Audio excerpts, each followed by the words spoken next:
প্রিয় কুমিল্লাবাসী, আসসালামু আলাইকুম। দেশীয় জাত, আধুনিক প্রযুক্তি, প্রাণী সম্পদে হবে উন্নতি।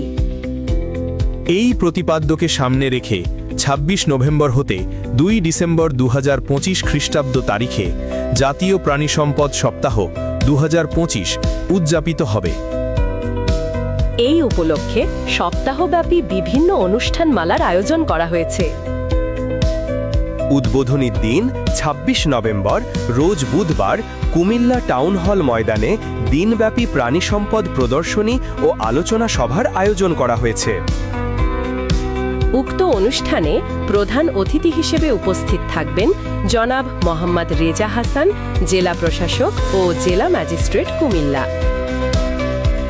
এবং সভাপতিত্ব করবেন জনাব মোহাম্মদ শামসুল আলম, জেলা প্রাণী সম্পদ কর্মকর্তা কুমিল্লা। উক্ত অনুষ্ঠানে আপনারা সাদরে আমন্ত্রিত। প্রচারে মৎস্য ও প্রাণী সম্পদ তথ্য দপ্তর, আঞ্চলিক অফিস, কুমিল্লা।